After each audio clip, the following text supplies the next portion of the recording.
Okay, so now that we can take the first derivative of an implicit differentiation function, we must also be able to take the second derivative. So just like all our previous higher order derivatives, I need to take the derivative of a derivative until I get to the number I want. So in this case, I need to take two derivatives since I need the second derivative of y with respect to x. So let's go ahead and work this out. If you take a look, my first step right here, I just take the derivative of 2x to the fifth, which is 10x to the fourth. That's equal to this derivative, and if you notice, this x is being multiplied by this y, so I have a product.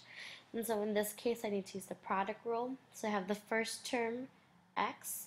The derivative of y is dy dx, plus the second, so y, times the derivative of the first, and the derivative of x is 1, plus the derivative of 5, and 5 is a constant, so that's equal to 0. And so if I write this out, I'm going to shuffle things over, and I will get 10x to the fourth minus y is equal to dy dx, and there's an x right there. So in order to get that dy dx by itself, I need to divide by x, and these will then cancel, and I get dy dx is equal to 10x to the fourth minus y divided by x. So that's our first derivative, but like I said, we're going to need to take the second derivative, so I'm going to scroll this down, and what I want to do now is to take the derivative of this function right here. So as you can see, it's a quotient, so I need to take the quotient rule. So the derivative of this side is d squared y dx squared is equal to the bottom, so I have x, times the derivative of the top, which is the derivative of this, so I have 40x to the third minus dy dx minus the top, so 10x to the fourth minus y times the derivative of the bottom. Well, the derivative of x is 1, and I get all over the bottom squared. So technically you're done. However, we don't like to see a derivative within a derivative. So I can't finish this problem off because I have a dy dx right here. But if you notice, didn't we find dy dx up here? So what we're going to do is we're going to plug in our dy dx into this section so we can simplify this problem off. So if I did that, I have d squared y dx squared is equal to x times 40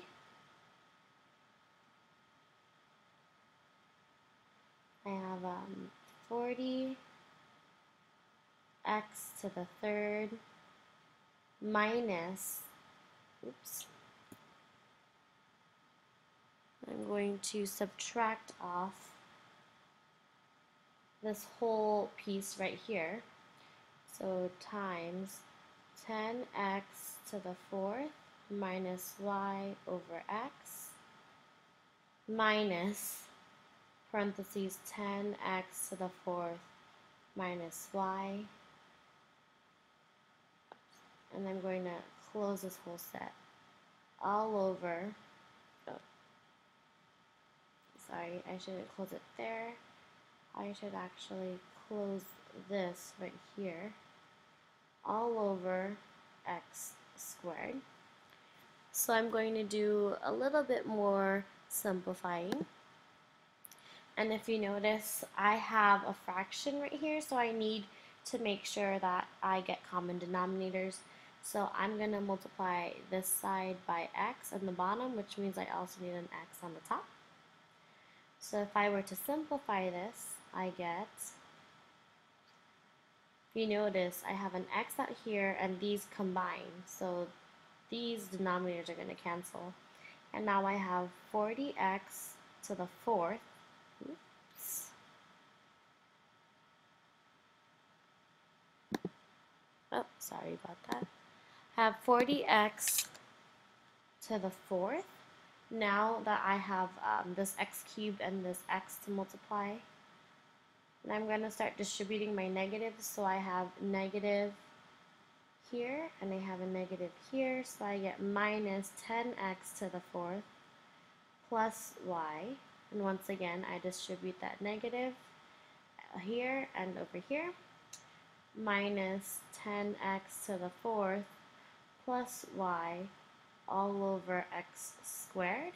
So if I simplify this out, I get d squared y dx squared is equal to 40 minus 10 is 20x to the fourth. 1y plus 1y gives me a 2y, and divide it all over x squared. So here is my second derivative. So the key thing when we are taking a look at second derivatives is always plugging back in, is always plugging back in to your dy dx and simplifying it off. Alright, let's go ahead and take a look at this next problem. It says find the equation of a tangent line to the graph at the indicated point. So just like all our other tangent line problems, we're going to do the same steps. I need to make sure I have an x and a y, and in this case I have my x here and my y here. So that way I can plug into the correct equation. And then I need to find the derivative. So the only thing we're missing right now is the derivative. So let's take the derivative of this. So if I take the derivative, I get 3x squared plus, once again, I see the product rule. So I get to do the first term times the derivative of the second is dy dx, plus the second term times the derivative of the first, and the derivative of 2x is 2, plus 3y squared dy dx, and the derivative of 3 is 0. So a lot of you would like to probably simplify this out, but don't I have 2 points I can plug in? I have this negative 1 and this positive 2, so I'm going to plug those in, and I get 3 times negative 1 squared plus 2 times negative 1 dy dx plus 2 times 2 plus 3 times 2 squared dy dx is equal to 0. And if I do some algebra, negative 1 squared is 1 times 3 is 3. This becomes a negative 2 dy dx plus 4, 2 times 2 is 4, plus 2 squared is 4 times 3 is 12.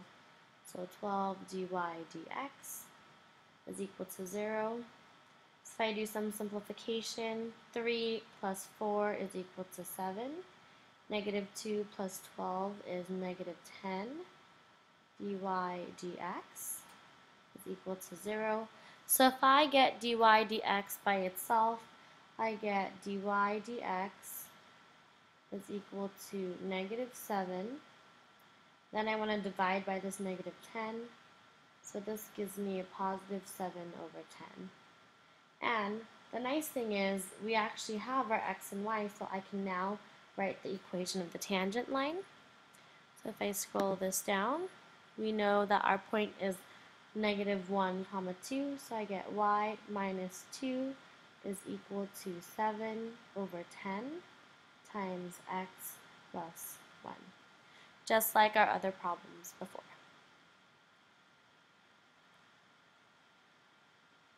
Oh, sorry, I made one mistake. This should be a positive 10. Negative 2 plus 12 is positive 10, which means this negative sign goes away, and this should be a negative 7 over 10. So I'm going to stick that negative over here. Okay. And so what I'd like to do is have you practice some of these problems. So what I'd like you to do is on your problem sheet on page 9, so chapter 2.5, practice problems,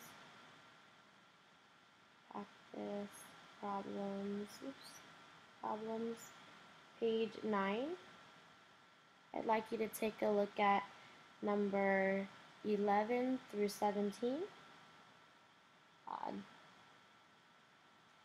Perfect, thank you. And we have a couple more implicit differentiation problems to go. Thank you.